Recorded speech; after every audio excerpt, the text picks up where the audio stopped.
What up, y'all? I'm Steve with Elev8, and today I'm really excited for this Elev8. We get to hang out with Hedman Headies. And if you know who he is, you know his work is fire. You know he always brings the fire, he brings the quality. His tubes, his rigs, fire. The line work, I just love it. I'm a line work person, and his terminations, his wax, his wigs, reversals, whatever you want to call it, it's all just, it's fire. I can't wait. I got a quick second to talk with the guy before the show. I've got to meet him a few times at trade shows. Just super down to earth, super just amazing. And his art, again, is super fire and heady. And that's why he is Hedman Headies, because he is heady as can be.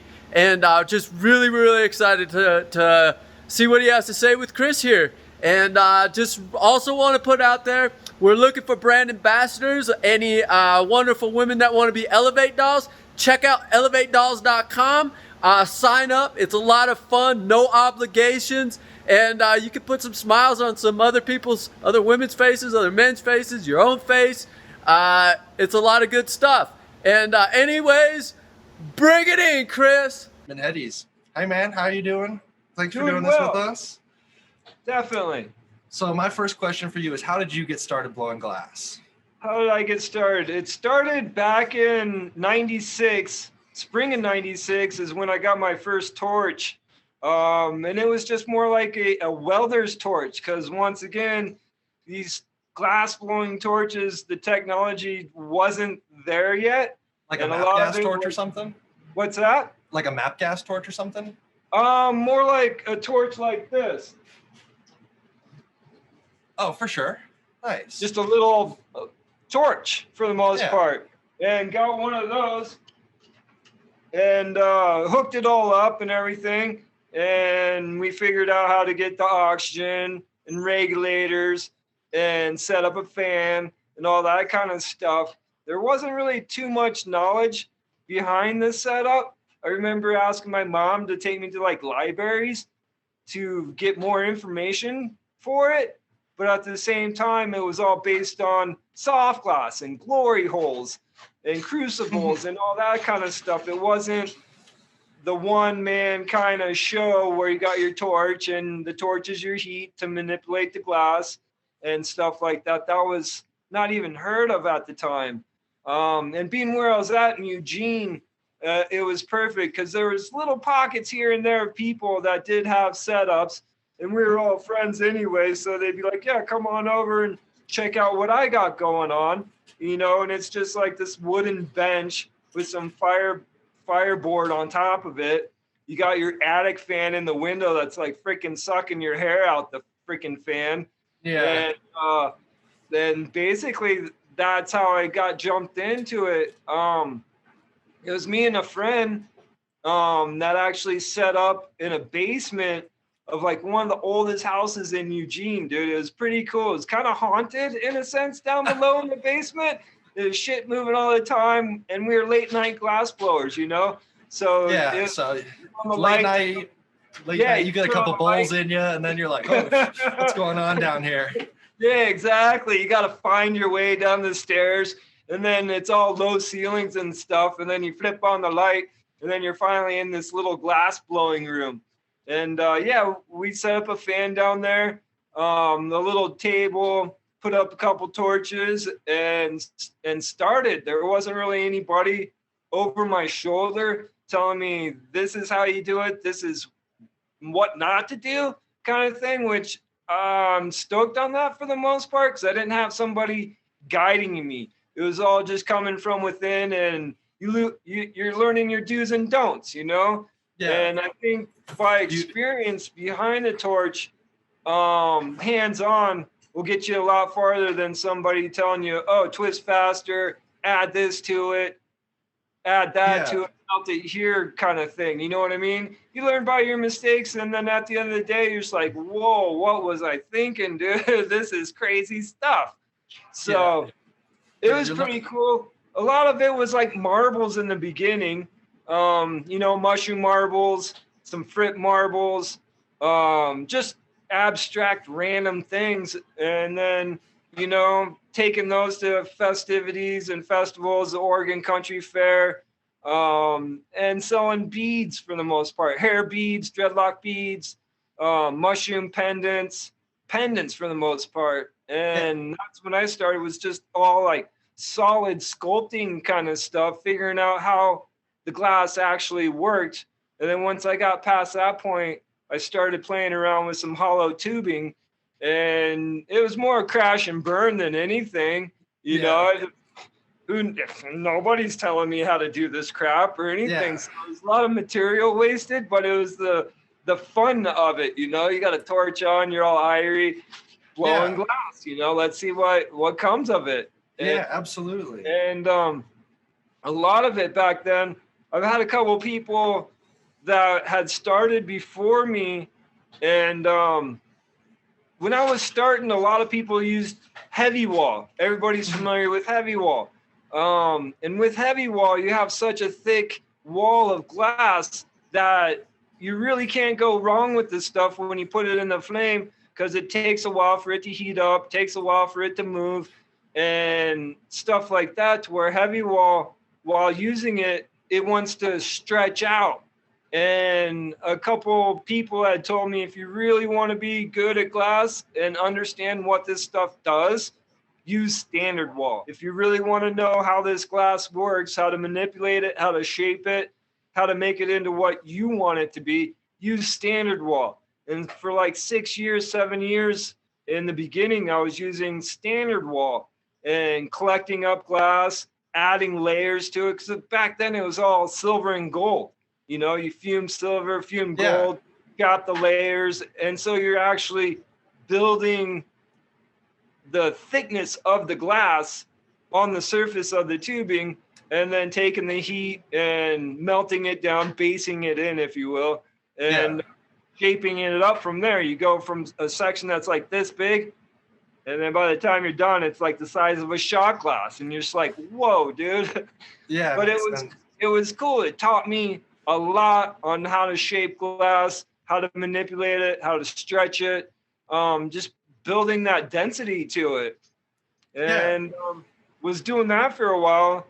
Then inside out glass came around. You know, everybody was figuring out how to flare up the glass and draw on the inside. And it's about that time where I was using standard wall for the inside out, and the patterns came out sick because everything just got so dense and tight together. Yeah. But I also learned that it wasn't the best for production.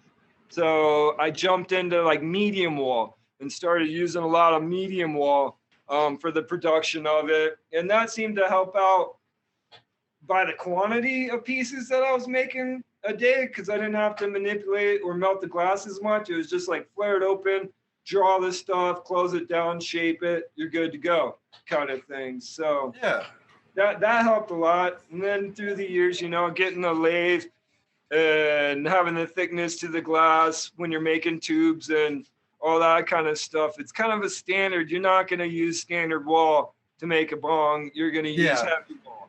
You know, it's got to have some kind of structural support to it. So, and that's when it all kind of went a turn on me for the most part, and started using a lot more heavy wall than medium or standard.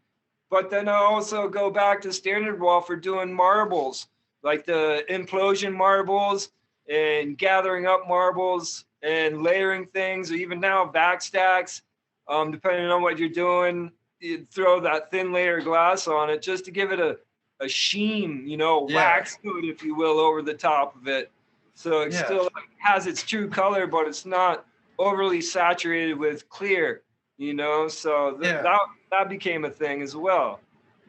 Yeah, you mentioned a minute ago that when you first started, you were selling marbles and stuff at like fairs and festivals and stuff. And I noticed the pendant that you're wearing around your neck. So did you sell on any lots post Jerry? Because you said you started in '96. So I started. Died, but still, sell on any jam band lots in the '90s? When I started, it was post after Grateful Dead tour. When I was on Grateful Dead tour in the beginning, in the early '90s, there was Snodgrass out there. and he was chilling at his house, and then he had other people taking his wear and bringing it out on Dead Tour. And that's pretty much how I got introduced to glass, was on Dead Tour and seeing Bob's stuff and everybody that was underneath Bob's apprenticeship that would come out with cases and stuff like that and sell stuff. And then there's a couple little pockets in Eugene that were not affiliated with Bob and apprenticeship that were blowing glass and putting it out, like this cat named Tori. I don't know if people even know Tori anymore, but he's like one of the pioneers too that was blowing glass back in the day and making some big stuff. And that's how I got introduced to this stuff, was through the Dead Tour and chilling out in Eugene. But it's basically after Jerry had passed away, there's no more Grateful Dead Tour to go and do. So I had to figure something out, you know what I mean? Yeah. And by figuring it out, that's when I found the torch from a buddy and we set up, not really knowing that I was going to be doing this the rest of my life.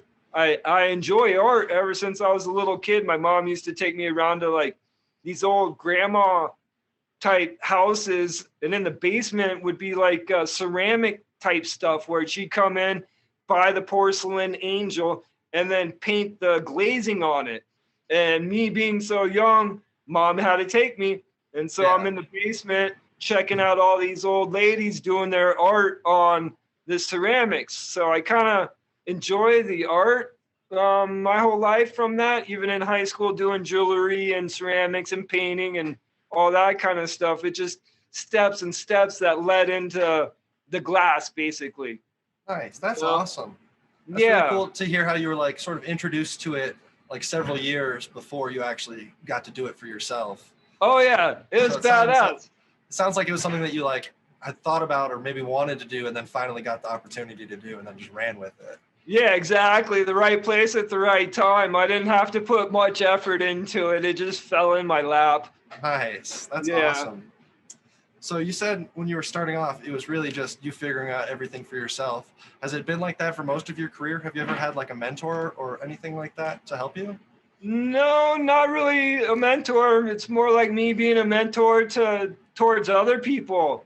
For the most part, giving them fearless confidence is a thing that I've always told people. Try your ideas. You know, you're sleeping on these ideas at night, and you wake up and you want to fire up the torch and get started. Take those ideas and put them to use, live action. You know, and once you do it, because a lot of people will think of how a process is done, but if you really just jump behind the torch, it all unfolds right in front of you. Your answers to all questions. You just got to applying yourself to do these things is the hardest part. And a lack of imagination, you know? Yeah, absolutely. So you've been working on the lathe for a pretty long time. What got you into working with the lathe? I had a bunch of friends over at JBD. Jason pretty much employed the whole town. And I still wanted to be independent, but since I had friends over there, I would go over there to hang out, shoot the shit with everybody. Because I knew Jay and Sahid and Chuck and a few other people that were a part of the crew, and would go over there and kind of hang out, you know, for 20, 30 minutes while my buddy was getting off work, picking him up. You see the operation of what was going on, and you're like, wow, this is pretty intense. And back then, nobody really had lathes. Jay had his shop going with the lathes. Another guy named Chris Shaves, who's no longer with us. If you've all heard of Jaw Creations, is what they were called. It was more like JAH, just another hippies creation, is what the JAH Jaw stood for. Oh, wow. But he put lion millies on his tubes and labeled them Jaw Creations, but at the same time, they think they're like Rasta Tubes Jaw Creations rather than just another hippie creation. And he had a lathe, and dude, that was basically about it. There's only like 3 or 4 people I knew that had one. And I went from Eugene down to Southern California to visit a friend that I got started in blowing glass, and he had picked up a lathe.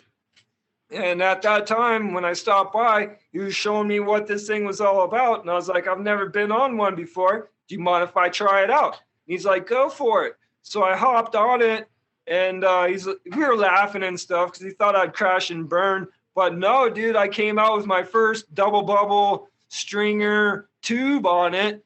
And I still have it to this day stashed in my face. Dude, still has a little rubber grommet and the pole slide and everything. Thing's badass. The shaping, it's like, you know, a small bubble, and then a clear mouse shaft to it. And that was about it. Me and him were pretty impressed that I actually did that. You know, high fives all around. We were stoked on it because we didn't think I was going to make anything at all. And after doing that, I was like, man, I need to get one. So I started investigating on lathes and the specs of them, the borehole cylinders, how long, the whole schematics of one, because I'm foreign to it. I have no idea what this tool does. Yeah. And so after a lot of help from my wife of researching this stuff, we were able to find one, refurbished one, and it's the same one that you see behind me. Wow. And I got it from a guy named Warner Lathe, who would take these lathes and get them from like colleges, the sci-fi colleges and things like that, refurbish them, and then put them back on the market. And this one that I happen to get is a EE Linton 125 series, and it's all cast iron, and the stamp date on it is pre-World War II. It's a 1937 lathe. Because you got to look back in the industry, in the industrial age, there was a lot of glass blowing going on, and it kind of stopped for the fact that a lot of people went to war. And when our soldiers came back, there wasn't really that much of an industry. Not too many people were blowing glass, and more of it was starting to go into the scientific apparatus, having the flasks and the beakers and the chemi side of things and the Bunsen's and all that crap, where then it started taking back off again. And fortunately, I was able to grab this machine, and I've never really needed another one. This thing's built solid. You said it was 1937? Yeah, 1937 Linton. Wow. There's no plastic on it. There's no aluminum on it. It's all iron. The thing weighs like 1,300 pounds. The chucks are probably like 125 pounds a piece. Thing's built like a tank. So as long as I keep it maintained, oiled, my belt's tightened, chains greased, this thing has never failed me. That's amazing. On it. That's amazing. That is 17 years from 100 years old. Yes. It's crazy, right? Yeah, that's amazing. Freaking working perfectly. The alignment's right on. Just looking at it, you wouldn't guess that it's that old. Yes, you wouldn't at all. Yeah. What is your favorite color to work with? Well, that's a little tricky. When I first started, there was only like 8 colors on the market. Yeah. And out of those 8 colors, I really enjoyed amber purple. Amber purple gave you a wide spectrum of colors. It had the fuming in it. Adding clear on top of it, dot boxing it, honeycombing it. It was a really pretty color to work with, and a lot of people appreciated it, especially when it's out in the sunshine. You really see the shades and the contrast and the silver that's in it. Mm-hmm. So that being like my all-time favorite color is amber purple. Nowadays, there's so many colors in the spectrum. That's something that like a lot of people that are like my age or around my age that are sort of related to this industry don't really realize is like you said, there were like just a handful of colors back in the day. Yeah, there's like cobalt blue, strawberry, which I don't even think strawberry even exists. There was a color called red, from Troutman, but I think it got reformulated 20 years later, and it's called Elvis Red. And that red was discontinued. And at the time when we got it, it would be a clear rod, and you throw it on your bench to use it, but then it became a punny because you didn't realize that it was red until it got struck in the heat. And you're like, crap, that was red. And so what we did was we took all the red sticks, threw them in the oven, in the kiln, and let them turn red for us, right? Because it's a striking color. Yeah. And so once we struck them, we were able to take them back out of the kiln and use them. And then in the flame, they would go clear, right? But then when you put them back in the oven, they struck red for you. So we kind of reversed the chemistry of it to actually work for us.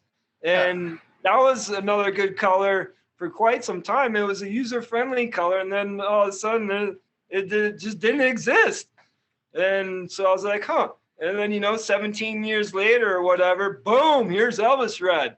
And I was like, huh, I wonder if it's the same shit. That's awesome.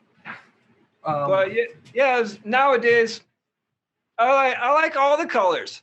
They're not very challenging to use. If you know your flame properties, they come, there's a little instruction sheet that says neutral flame, oxidizing flame, propane flame. And by knowing that, you could find out what flame characteristics you need to actually use that color. Some might work for you, some might, and if they don't use them or learn how to use them. Yeah, so exactly. I guess it's up to you, on definitely how far you want to go with it. Follow-up question. Do you have a least favorite color? Yes, I do. It's called Jade. Jade is one of the original colors way back when. It's a beautiful color. It was green. There's no greens on the market. This was an absolute beautiful color, and it worked well, and it melted well. It was like butter. But as soon as you get done with your project, you throw it in the kiln, you come back to the kiln after it's cooled down, and everywhere that jade was like spider cracked. All the heck. Every time. And I'd keep trying, because I didn't want to be defeated. And then one day I was like, I am defeated. This color sucks. And I didn't use it since. And then I went to the Eugene Glass School, which Jason Harris was putting on at the time. He had a cat named Mayan Townsend come out, and there's a few other glass representatives from Glass Alchemy and North Star that came down, and we were talking about the jade color, and they had refurbished it to where, or reformulated it to where it's supposed to be user-friendly.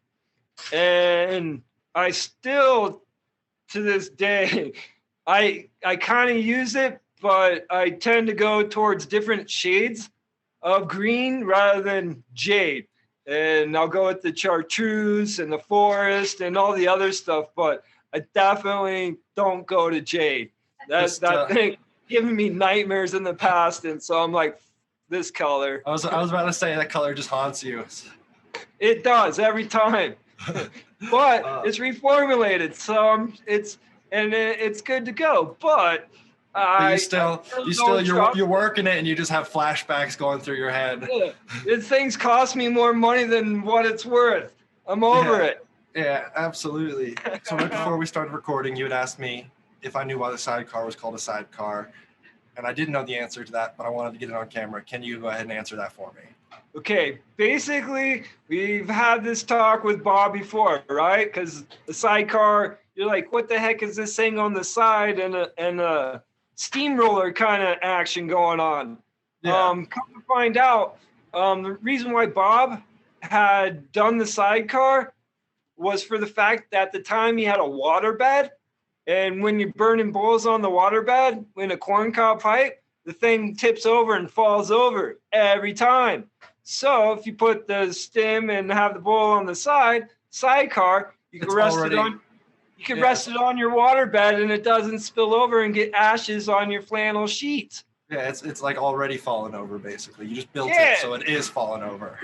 Exactly, and it's just more stable that way for being on a waterbed. So that's genius. That's genius. You don't have a hot bowl falling out and burning a hole in your waterbed. And next thing you know, you're up shit creek without a paddle. Yeah, absolutely. What would you say is the most difficult piece that you've ever attempted? The challenging ones were probably way back when I was on the lathe. I was making trees and putting the tree inside the tube and getting it all sealed up where the joint would be. Getting that in there, sealing it up, and then having time to go down from where that joint is, go down about 5 inches to disconnect the tube so you could add the foot to it or whatever it might be. And in that little window of opportunity that you'd have, bam, crack right on the joint. And I'd be like, make another one. And then bam, make another one. I spent like weeks trying to dial that thing in and finally got it dialed in. And how I figured it out was a Bunsen burner. At the time, I didn't realize Bunsen's helped you out. And so I would use my little torches and I would say make a makeshift Bunsen out of it, turn the torch on, but really low. So it's just like propane and oxygen. Yeah. And it's just like a candle flame coming out. Once I figured that out, game on. I was like, hell yeah. And then I realized my buddy was like, Jay, you could buy a Bunsen burner? And I was like, Bunsen burner? He's like, yeah, it's what they use in the science in the labs, in the chem labs, dude. I was like, no brainer, huh? And he's like, genius. Boom. Once I figured that out, bought 2 of them actually, and never had that problem ever again. And been awesome. Yeah, that's awesome. So, you can see yours right there behind you. Yeah, it's an old school one. I got it from Whale Apparatus. I like these waffle heads a lot better. There's some being made by Blast Shield and a few others out on the market. And they're like 4 barrels that come out of it. And you can control the heat of it, but you can't necessarily control the width of it. And with these that I got behind me, it's like a screen on top of the thing. Let me see if I could grab it. We got this one. Bear with me. Yeah. Can you see that? Yeah, you can kind of see it. So it's got a screen on there with a bunch of perforated holes, basically, and then a spin dial down here. And I love it. The thing's perfect for me. It's like 8 inches tall rather than the other ones being like 4 inches tall. So it actually gets it closer up in this area. Yeah, up where you're working, up where the action's happening. Exactly. And that's where the heat is right there in that blue flame, not in the yellow flame, but the blue flame. That's a hot spot. So that's basically where I want my stuff to be. And a lot of people think it's kind of outdated. Like I've been at Champs and was doing a contest for the Masters finals, and I noticed somebody recording stuff later on edited it, and they were puzzled by the Bunsen burner. They'd never seen a Bunsen like that before and thought I had some like dinosaur aged kind of apparatus going on. And I was like, no way, dude, this is the shit. Hey, I'm just making my life easier. This is what this is. Exactly. And so, that's what I like to use. It's just a regular old school Bunsen burner. They're great. I have used the other ones that are like the 4 barrels, but on smaller lathes, and to where the clearance wasn't as tall, to where those little ones worked out perfectly, Mm-hmm. And then I've seen some of my friends that do have bigger lathes like mine with the 4 barrel they'll stick like a ceramic brick underneath it to raise it up to actually get to where they need it to be and in the heat and where the glass is spinning and all that. So that makes sense.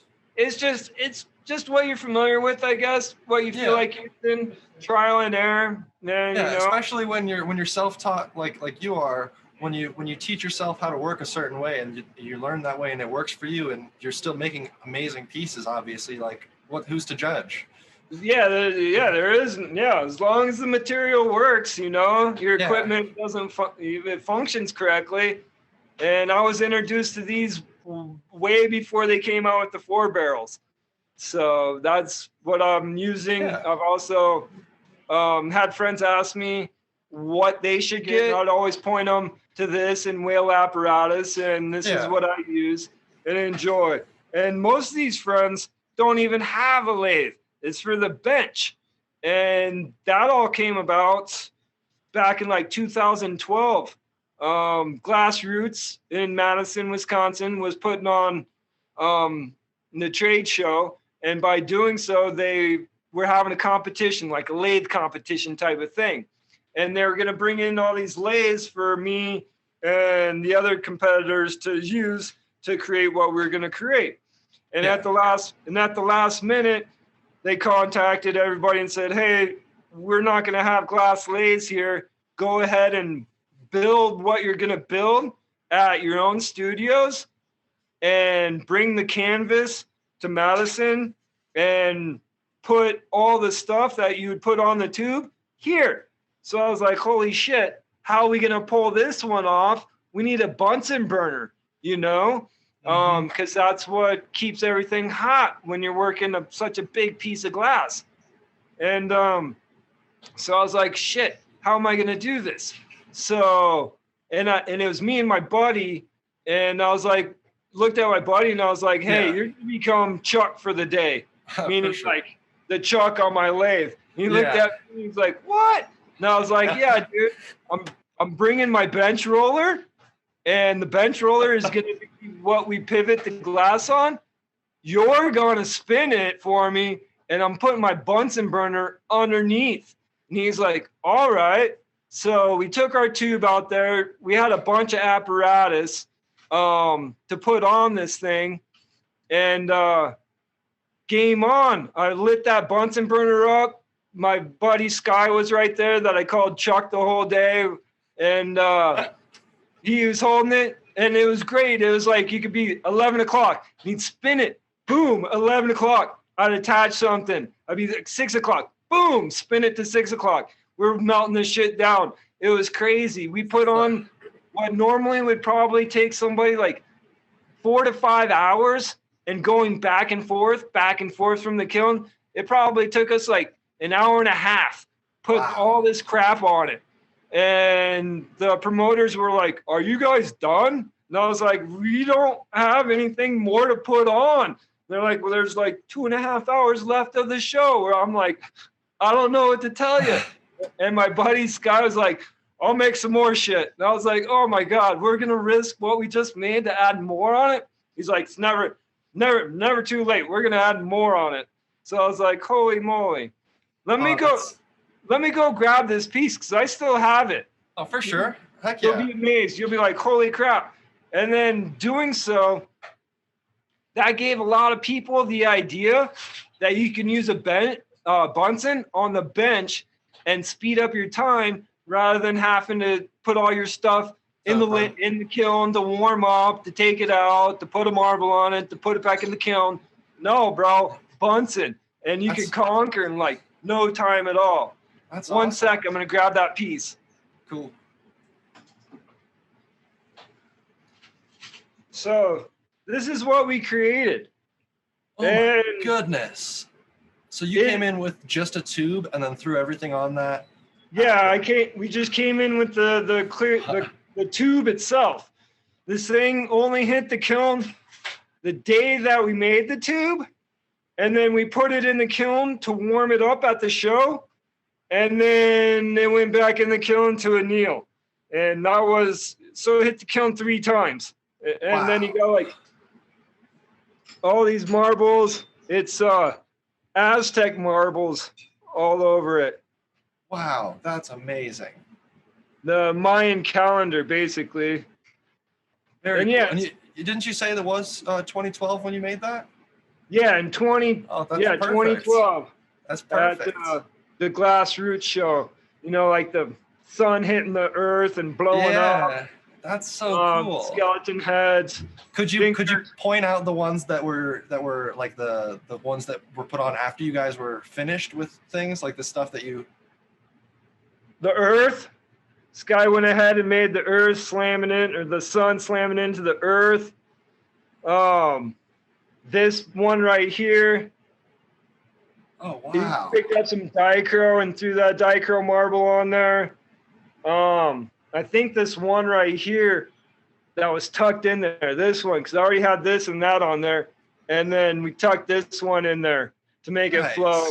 And so after cool. about that, we were like, nah, I was done, dude. I spent like, what was it? Started at 10, and it was game on until like 4 o'clock, and then the show kept going till 6 o'clock.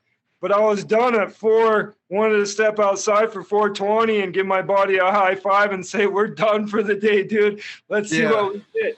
But yeah, everybody else was going back and forth in the oven, taking their piece out, heating it up, slapping something on it, going back in the kiln, grabbing it out, all that kind of stuff. While me and him, we held it sideways, dude, like this on a Bunsen, dude, and would spin it. Boom, 6 o'clock.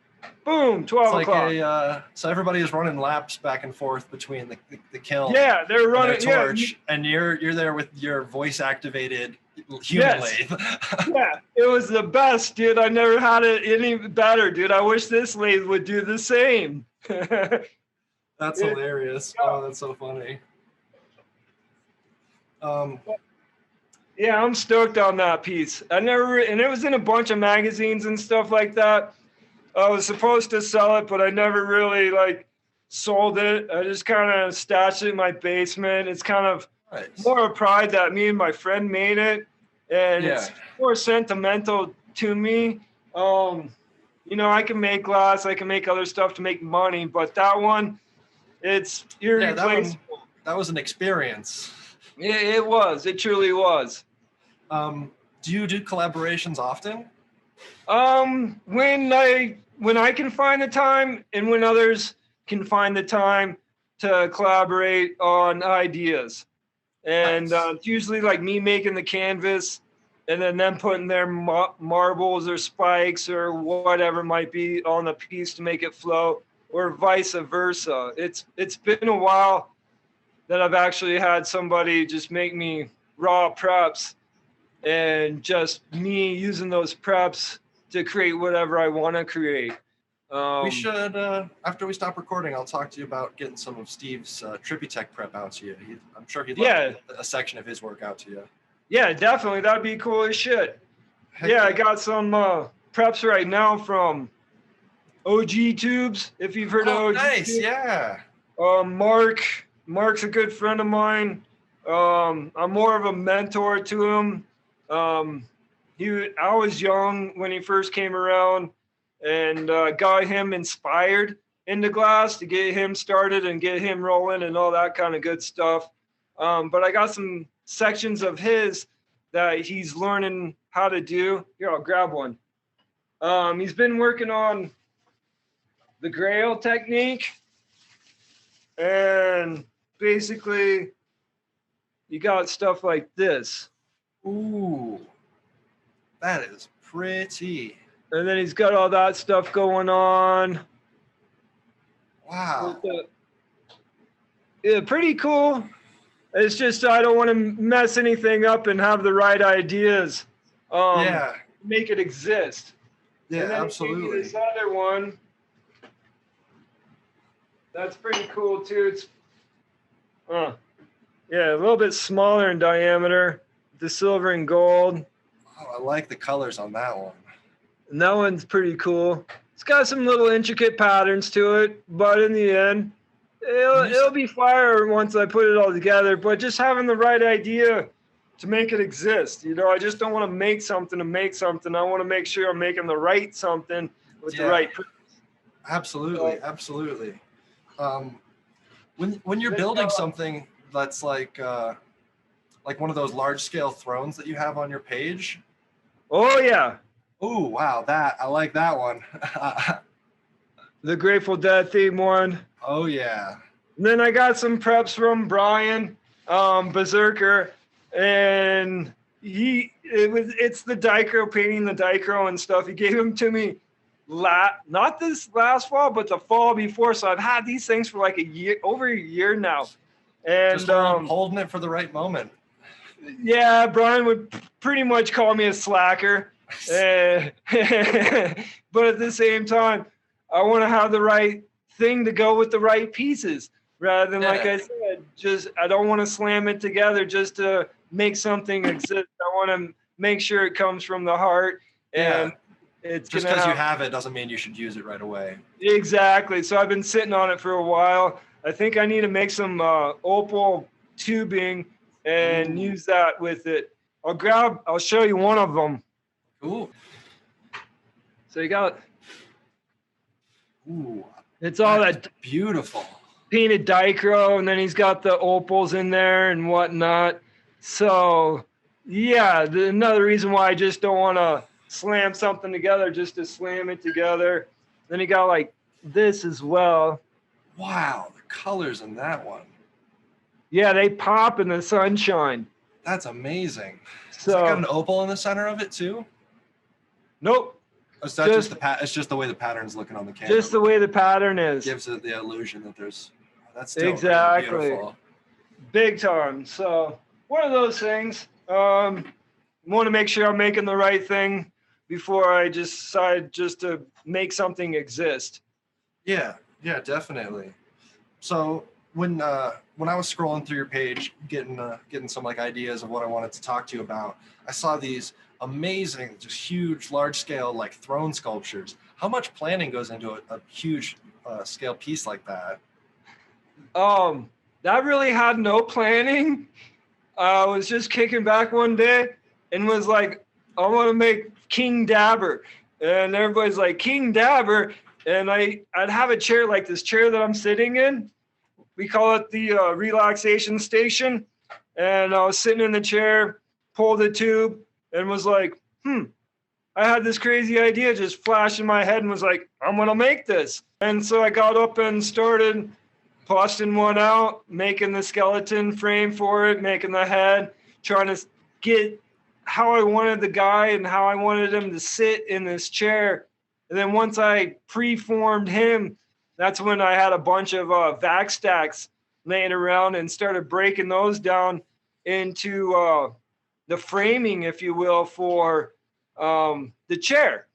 And doing so, it kind of came natural because once again, I work construction with my brother and we did a lot of stick framing for houses. And I just took that idea of stick framing, the 2x4s and 2x6s.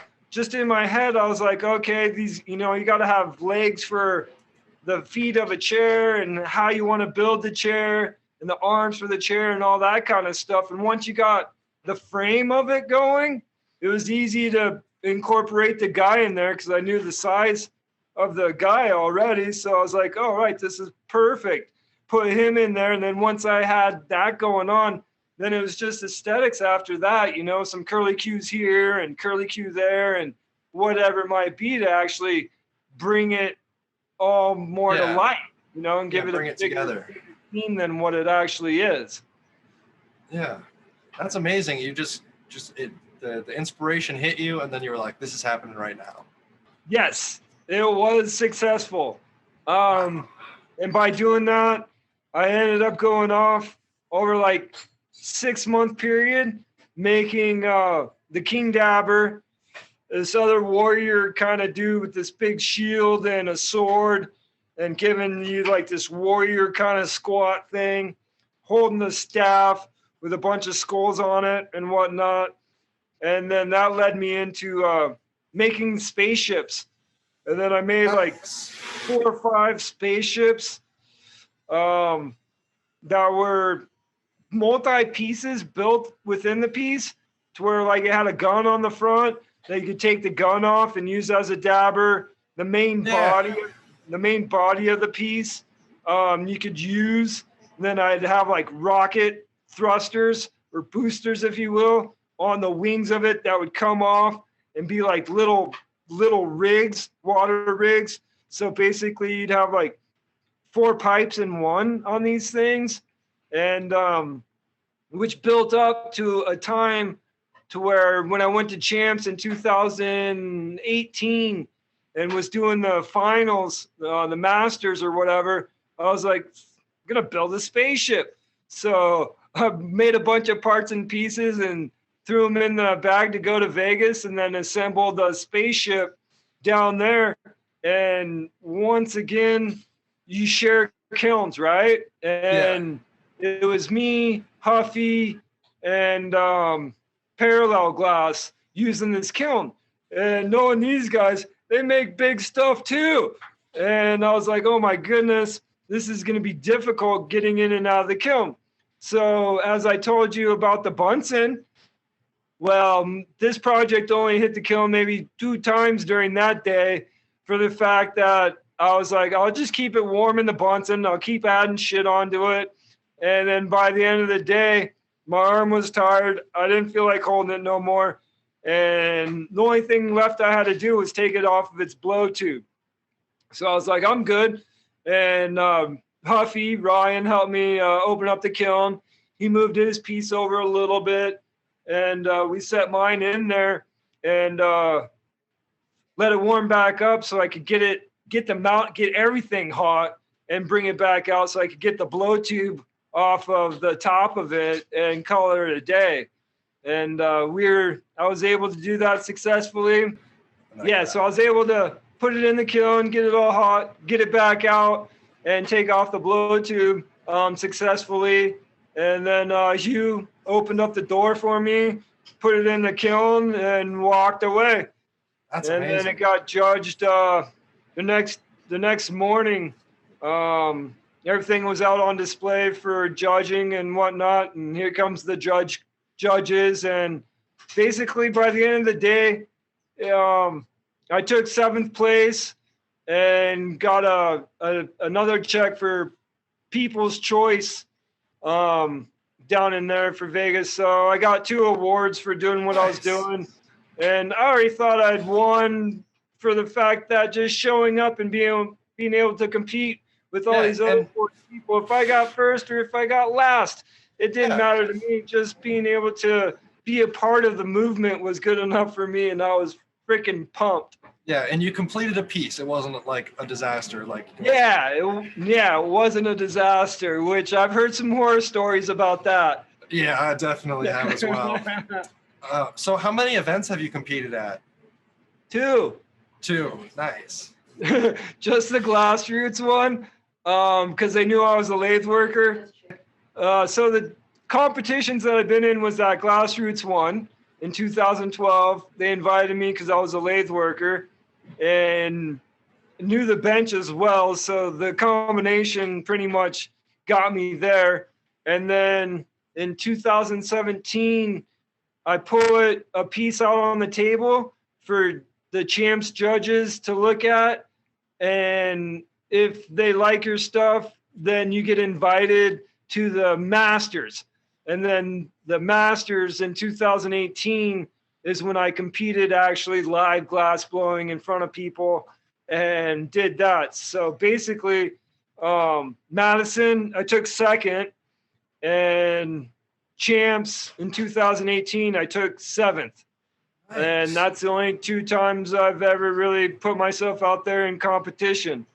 And, I don't really think of it as competition either. I just think of it as just hanging out and blowing glass with some other people. And what happens at the end of the day is what happens, Yeah. Like, you might get a number 1 through 40 and you place somewhere. So to me, a lot of people, I wouldn't say get feared of it, but they get a mental thing in their head that they're competing and they got to have this right and that right. Me, I'm like, whatever on the competition, just show up and make something.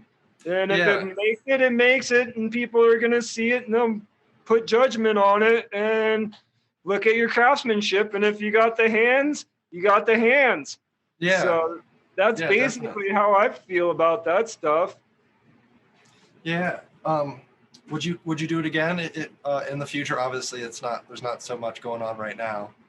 Yeah, I definitely would show up to admire and let other people see how this craft is, what it takes, building up the step by step to the final project, how hot it can be or how cold you can be doing this stuff.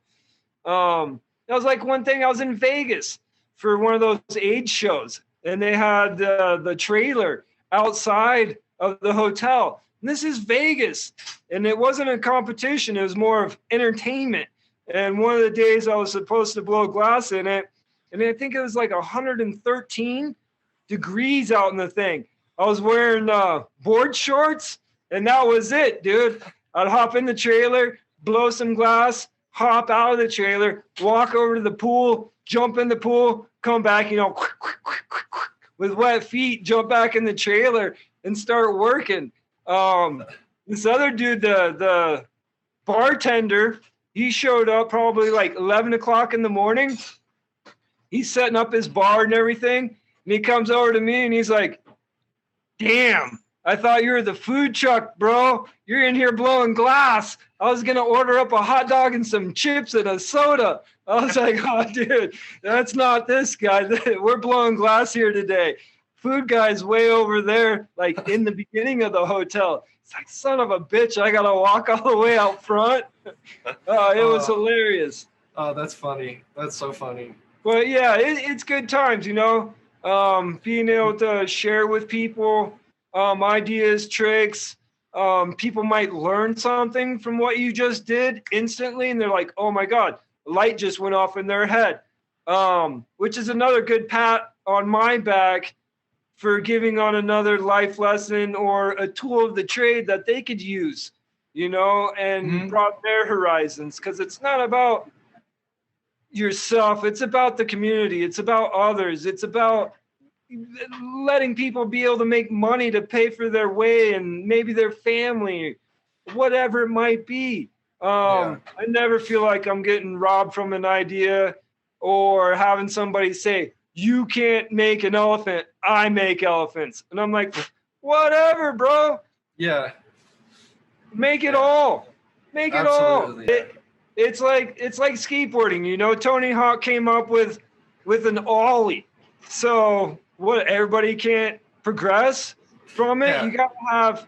You gotta have innovation, an inspiration to have innovation from. And then it's all a matter of what you can do as an individual to make it stylish. Yeah, it's stepping stones off of building off of other people's ideas. So you take what somebody did and you step off of it and take it 3 steps further and make it your own. Exactly. Yeah, that's one thing I love about glass is just how unique I guess it is the same with every art form, but every single artist has their own individual, just like little touch, little style, and you can see it. Even if they're doing the same techniques, you can be like, oh, this is so-and-so versus this is so-and-so's work, just by looking at it. Yeah, exactly. It's gotta come from somewhere. And then it's just a matter of that person putting some inspiration and some style to the technique, the trick, whatever it is. And, a lot of this, nobody's an original on this crap. It came from somewhere. Like, I've made something and then gone to Oregon to visit a friend. And one of his friends made the exact same concept I did. And I was like, no way. Blown away. That's so cool. The nature of the material, and people with imagination, you're always going to run into it where saying that I made this and you can't do that, or don't make that because I make it, or whatever it might be. Just because Monet painted flowers beautifully in the late 1800s doesn't mean people can't still paint flowers today. Exactly. Like, how many cabins have you seen painted next to a freaking water wheel next to a freaking stream with a bunch of trees? Yeah, I've been in plenty of hotel rooms with that painting in it.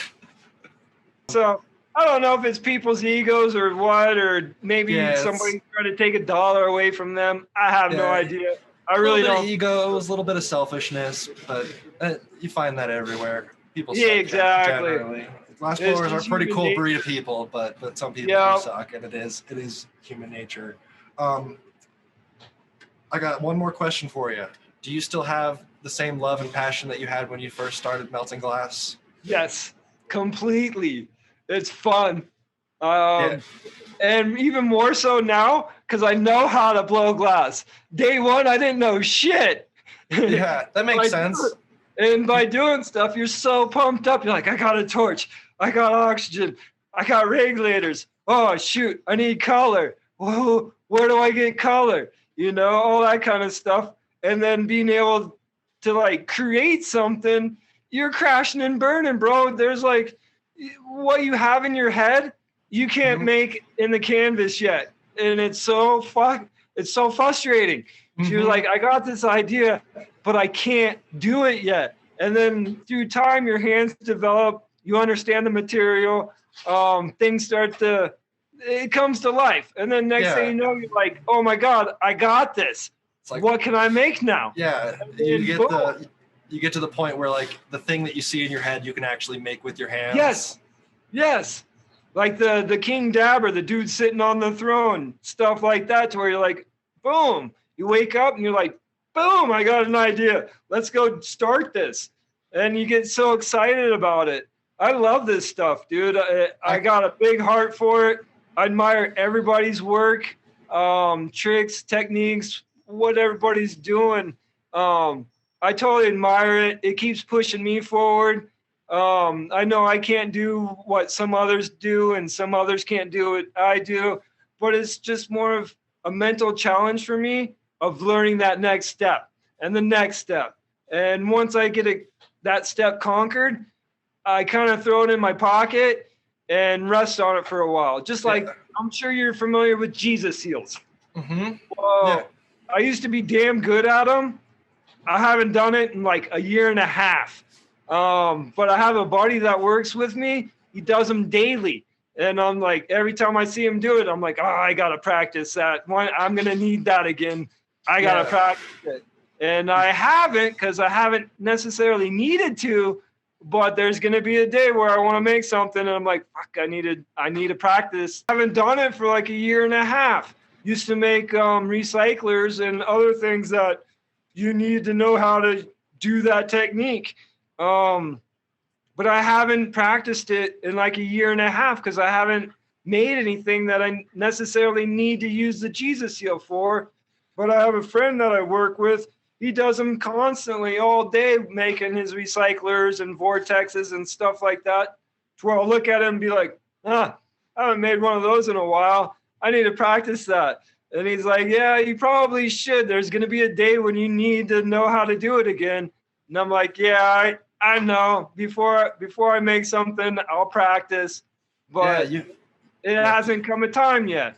Yeah, you have to develop and grow that tree of knowledge. You can't just apply it instantly. No, you can't make a high-end piece and expect the Jesus seal to come out perfect when you hadn't done it in 2 years. Yeah, it'll definitely, if you're some genie and can make it happen with no practice, that's luck. Yeah. It's not like riding a bike to where you could just not ride a bike for years and hop on a bike and ride it. That Jesus seal, it's precision. Yeah, you got to know the thickness, how close to bring them to, how much air is getting pushed onto it, breaking that inner wall, collecting it all back down so it's finalized in shape and flows with the piece. So yeah, definitely practice before I try that again. Nice. Well, that's all for questions I got for you. It was so much fun to get to talk to you and get a little peek into your glass career and some of the knowledge and history that you know about. It was really awesome to talk with you. Thank you so much for doing this with us, man. Yeah, not a sweat. Good evening, ladies and gentlemen. Teresa here with Elev8 Dolls. Thank you, Chris, so much for having me on tonight. I really enjoy watching all the glass blowers and listening to how they've blossomed into the people they've become. My favorite question is when you ask them what's next. What are they going to do for the next 20 years? I always love to hear when people have goals.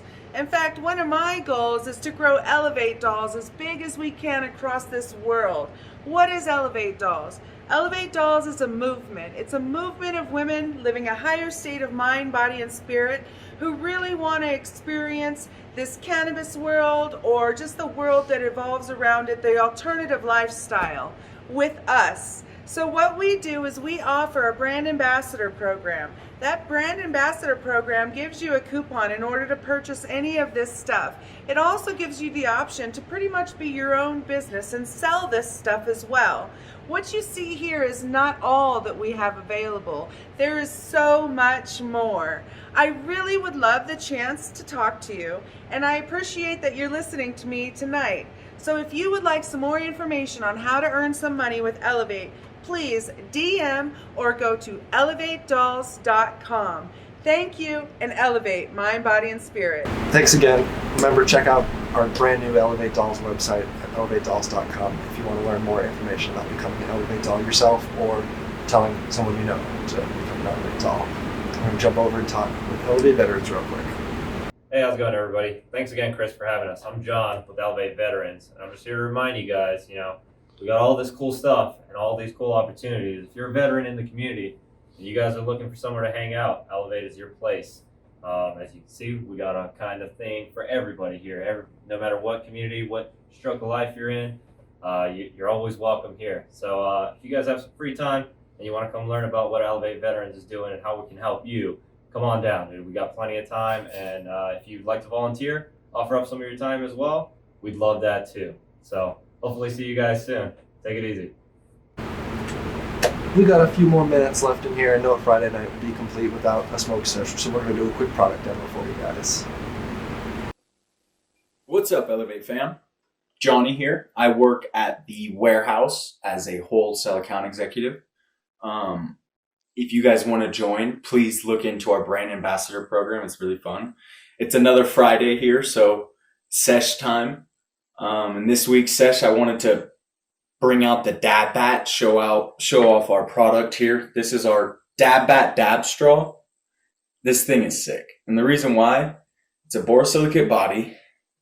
There's a silicone cap, and then there's a retractable quartz tip there.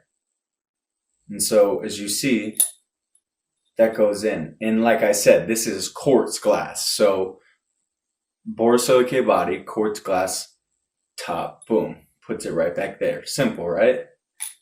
The beauty of it is say you're going to a show, a 3-day show, which before all of this craziness happened, those were things like that. Or say you want to bring it on the go with you and you're going on a hike. This is the perfect way to now be able to consume with a dab bat, because that is my preferred way of consumption is dabbing, and dab straws are the most conservative way to hit your dabs.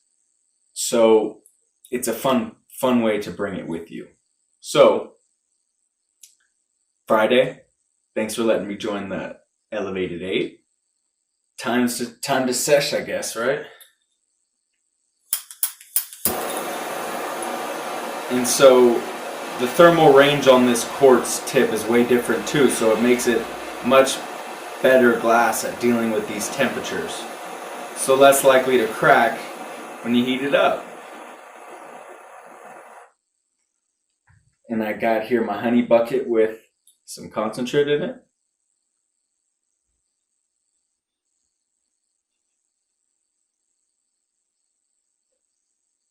And she rips like a champ.